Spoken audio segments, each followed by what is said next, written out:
উচ্চ বিদ্যালয় কর্তৃক আজকের অনলাইন ক্লাসে নবম ও দশম শ্রেণীর শিক্ষার্থীদেরকে স্বাগতম।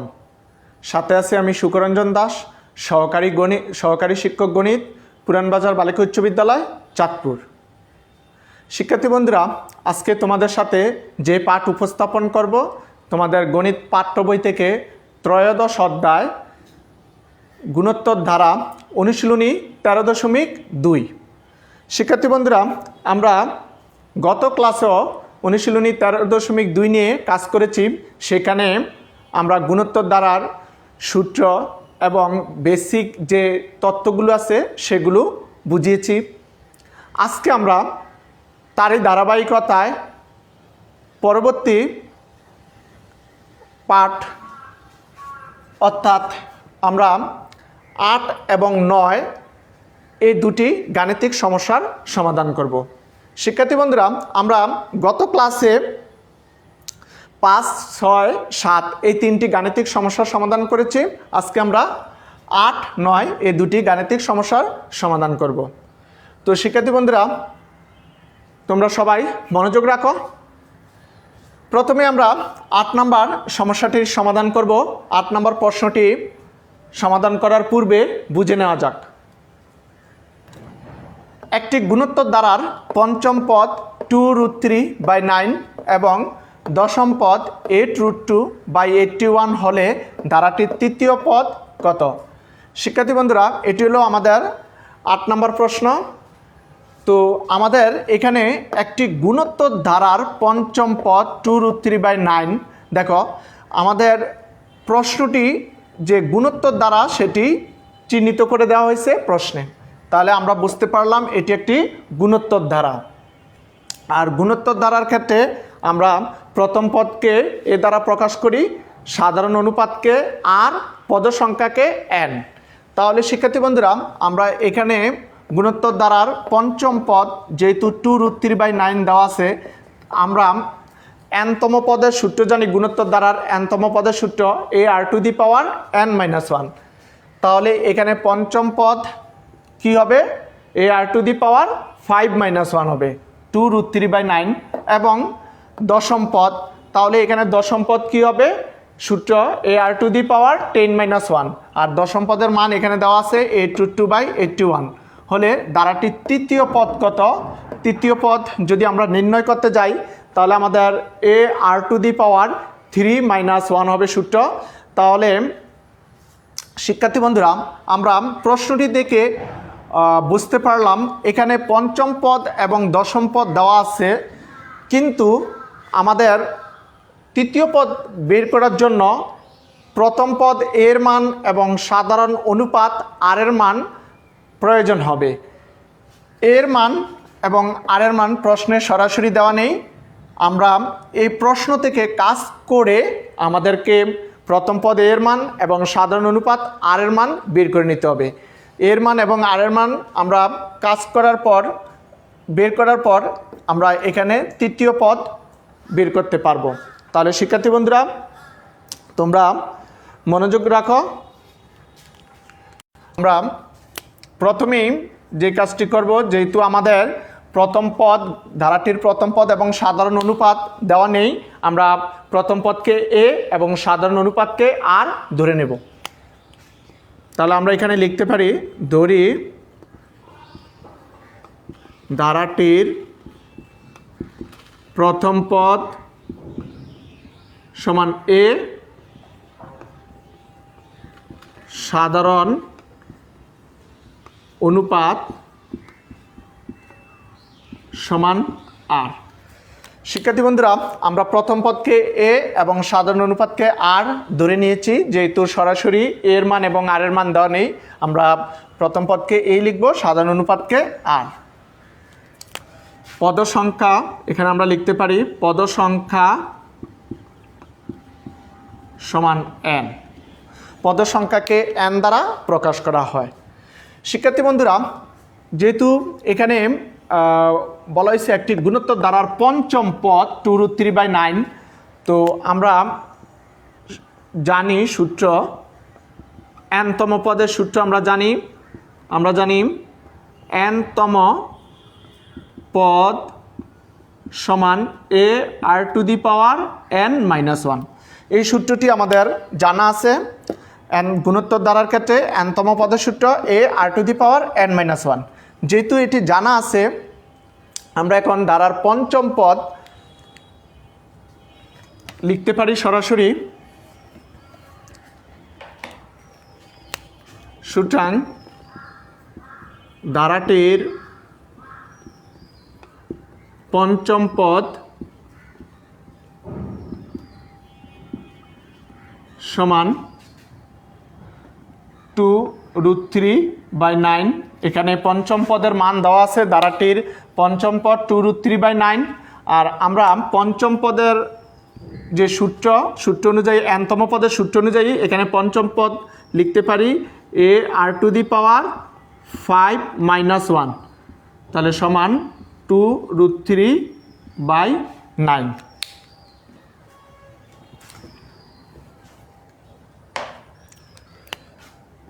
বা এ আর টু দি পাওয়ার, এখানে যদি আমরা 5 থেকে 1 বিয়োগ করি তাহলে কত হবে 4, 2√3/9।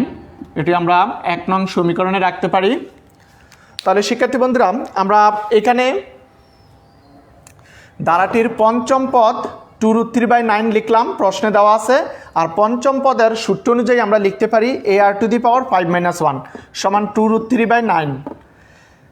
এ আর টু দি পাওয়ার এখন 5 থেকে 1 বাদ দিলে 4 হবে, অর্থাৎ এ আর টু দি পাওয়ার 4 সমান 2√3/9। এটি আমাদের 1 নং সমীকরণ হবে। আমরা 1 নং সমীকরণটি যেভাবে বের করেছি ধারাটির পঞ্চম পদ থেকে, ঠিক সেম অ্যাজ কাজটি করব দশম পদের ক্ষেত্রে। তাহলে আমরা লিখতে পারি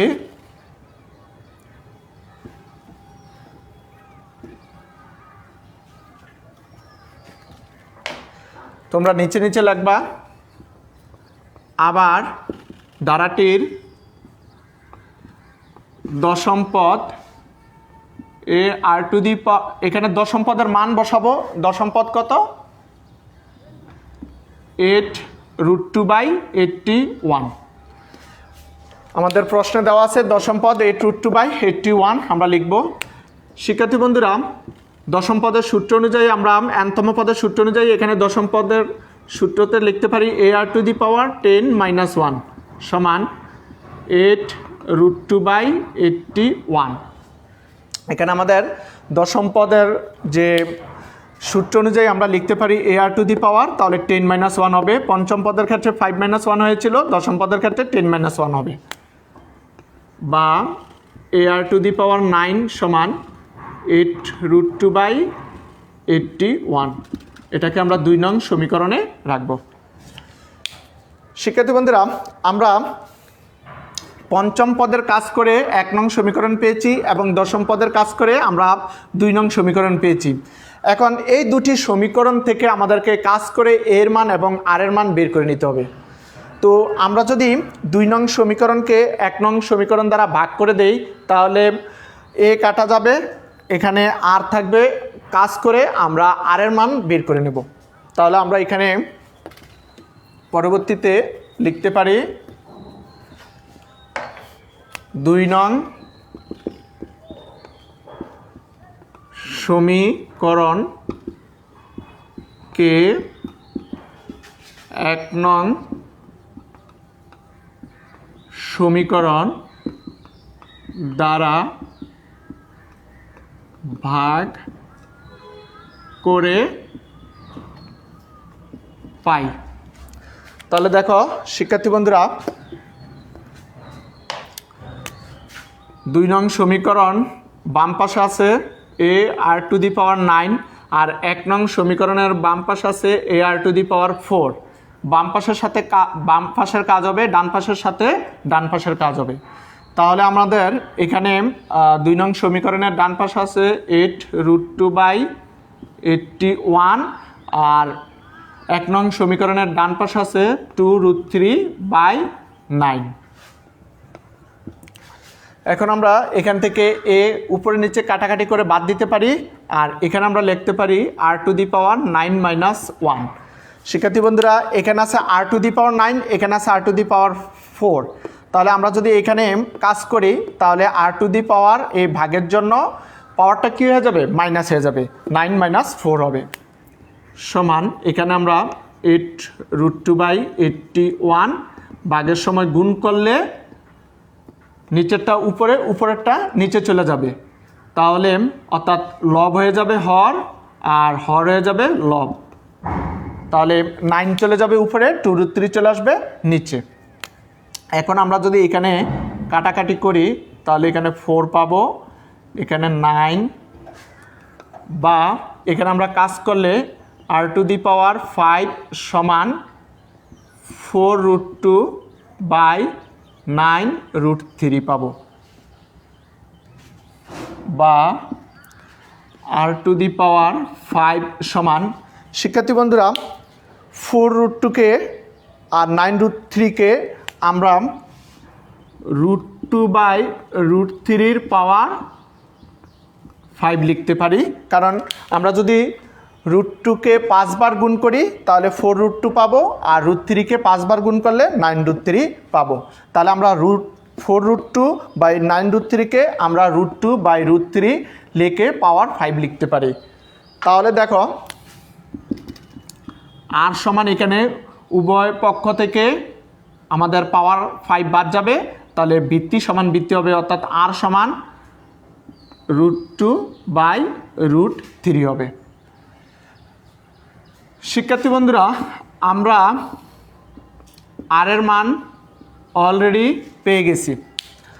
এখন আমাদের দরকার এ এর মান বের করা। তাহলে এ আর এর মান যদি আমরা 1 নং সমীকরণে বসিয়ে দিয়ে যদি আমরা কাজ করি তাহলে আমরা পেয়ে যাব এ এর মান। তাহলে আমরা এখানে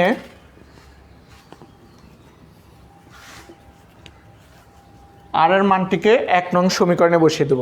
আমরা লিখতে পারি আর এর মান 1 নং সমীকরণে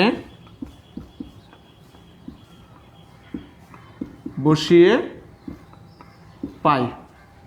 তাহলে এ ইন্টু আর এর জায়গায় আমরা লিখতে পারি √2/√3 পাওয়ার 4 সমান ডান পাশে আছে 2√3/9, বা এ ইন্টু, শিক্ষার্থী বন্ধুরা আমাদের 1 নং সমীকরণটি ছিল এ আর টু দি পাওয়ার 4 সমান 2√3/9। আমরা 1 নং সমীকরণে আর এর মান √2/√3 বসাবো, সেজন্য এ ইন্টু আর এর জায়গায় আমরা √2/√3 বসালাম, পাওয়ার 4 যেভাবে আছে ঠিক সেভাবে থাকবে, সমান চিহ্ন 2√3/9।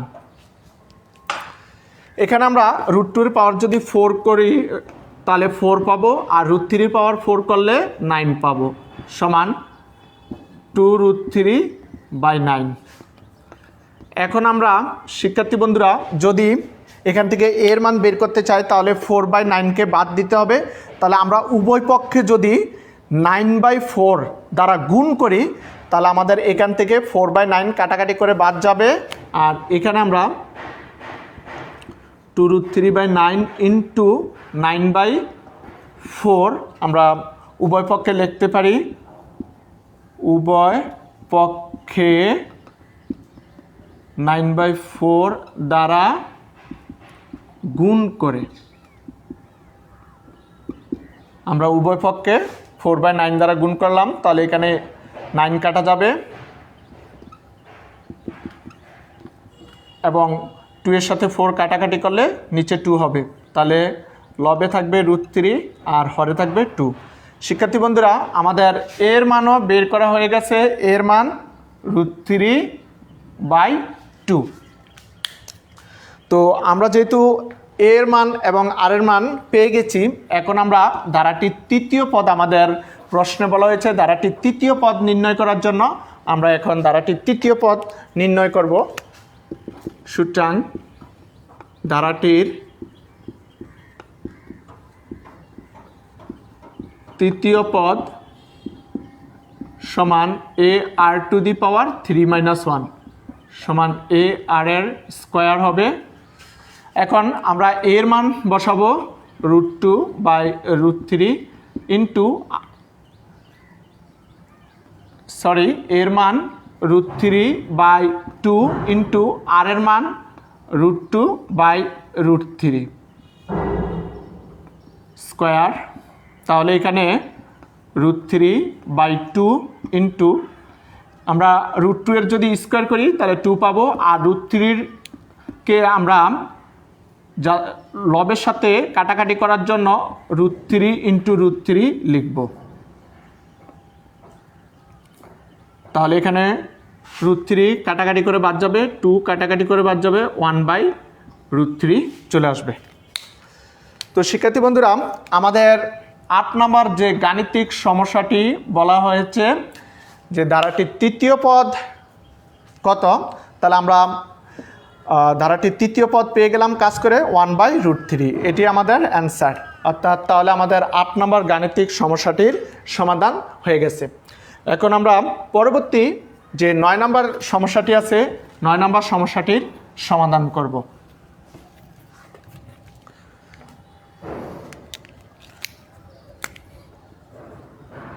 নয় নম্বর প্রশ্নটি সমাধান করার পূর্বে আমরা বুঝে নেই 1/√2 -1 +√2 মাইনাস আপ টু ধারাটির কোন পদ 8√2।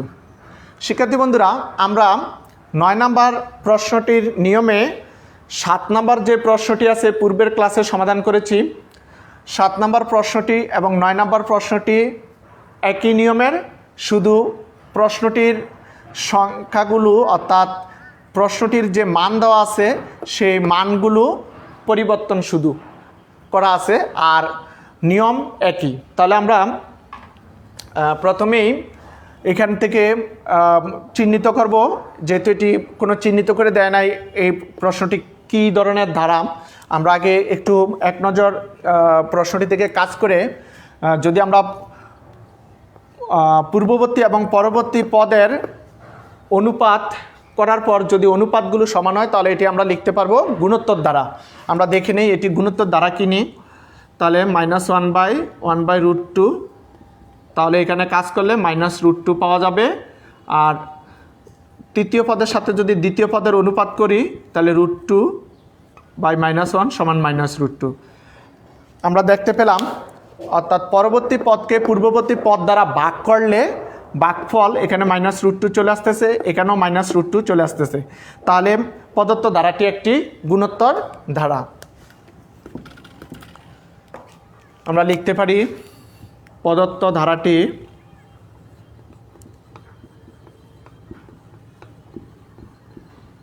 একটি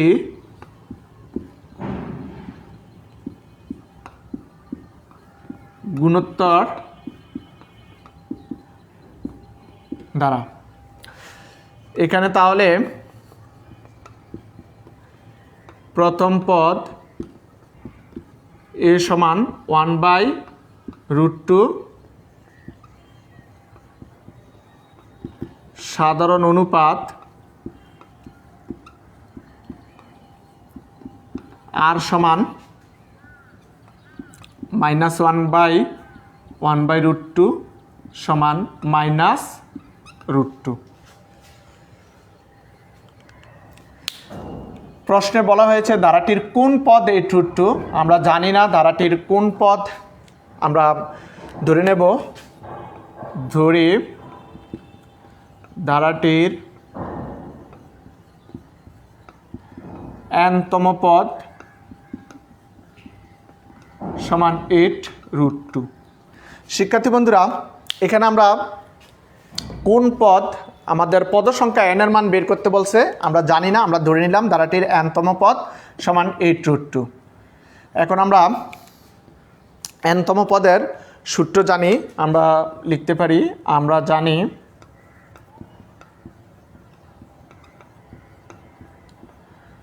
n-তম পদ সমান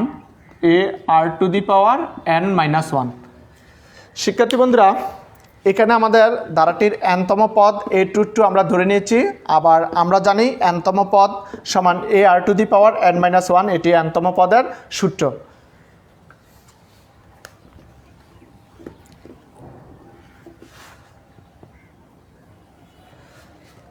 এখন আমরা লিখতে পারি প্রশ্ন মতে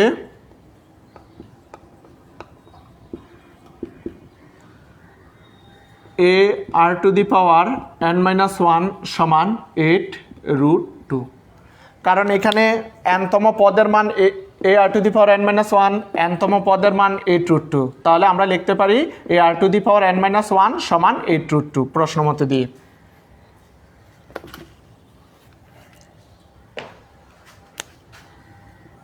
এখন আমরা এর মান আর এর মান বসাবো। এর মান 1/√2 ইন্টু আর এর মান -√2 হোল পাওয়ার n-1 সমান 8√2। এর মান এবং আর এর মান বসিয়ে দিয়েছি। এখন আমরা বাম পাশ থেকে যদি √2কে বাদ দিতে চাই, এখানে 1/√2 আছে, তাহলে উভয় পক্ষে আমরা যদি √2 দ্বারা গুণ করি তাহলে বাম পাশ থেকে √2 বাদ যাবে। তাহলে দেখো আমরা এখানে লিখতে পারি -√2 পাওয়ার n-1 সমান 8√2 ইন্টু √2। আমরা উভয় পক্ষে √2 দ্বারা গুণ করেছি, বা -√2 পাওয়ার n-1 সমান এখানে 16 হবে। শিক্ষার্থী বন্ধুরা 8√2 এর সাথে √2 যদি গুণ করি তাহলে আমরা কি পাবো? 16 পাবো, বা -√2 হোল পাওয়ার n-1 সমান এখানে আমরা -√2 পাওয়ার 8 লিখতে পারি।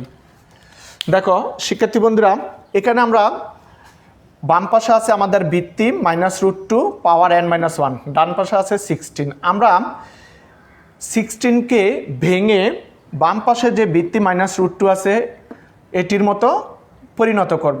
তাহলে আমরা 16কে -√2 পাওয়ার যদি 8 লিখি তাহলে এটির কাজ করলে আবার পূর্বের 16 ফেরত পাওয়া যাবে। অর্থাৎ দেখো আমাদের পাওয়ারটা যেহেতু জোড় সংখ্যা, এখানে মাইনাসটা প্লাস হয়ে যাবে, আর √2 এর পাওয়ার 8 করলে 16 পাওয়া যাবে। তাহলে আমাদের বাম পাশে অর্থাৎ এখানে বাম পাশে -√2 আছে বৃত্তি, ডান পাশেও -√2 বৃত্তি। তাহলে আমরা উভয় পক্ষ থেকে অর্থাৎ বাম পক্ষ এবং ডান পক্ষ থেকে আমরা বৃত্তি -√2 বাদ দিয়ে দিতে পারি। তাহলে পাওয়ার সমান পাওয়ার হবে n-1 সমান 8, বা n সমান 8 + 1, সুতরাং n সমান 9। শিক্ষার্থী বন্ধুরা, আমাদের বলছে ধারাটির কোন পদ 8√2?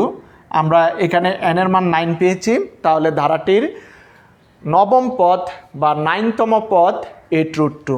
তাহলে আমরা লিখতে পারি সুতরাং ধারাটির 9তম পদ 8√2। এটি আমাদের কাঙ্ক্ষিত রেজাল্ট অ্যান্সার। তো শিক্ষার্থী বন্ধুরা, আমরা আজকে 8 এবং 9 দুটি গুরুত্বপূর্ণ প্রশ্নের সমাধান করেছি। এই প্রশ্নগুলো দিয়ে সৃজনশীল প্রশ্ন তৈরি করা হয় এবং প্রায় পরীক্ষায়, এসএসসি পরীক্ষায় এবং স্কুলের আভ্যন্তরিক বিভিন্ন পরীক্ষায় এই চ্যাপ্টার থেকে 8 এবং 9 এই দুটি থেকে সৃজনশীল প্রশ্ন পরীক্ষায় আসে। তো শিক্ষার্থী বন্ধুরা, আশা করি তোমরা মনোযোগ রেখেছ এবং বুঝতে পেরেছ। 8 এবং 9 এই দুটি প্রশ্নের সমাধান তোমরা বাসায় ভালোভাবে প্র্যাকটিস করে শিখে নেবে। আজ এই পর্যন্ত, দেখা হবে পরবর্তী ক্লাসে। সবাই ভালো থাকবে, সুস্থ থাকবে। সবাইকে ধন্যবাদ।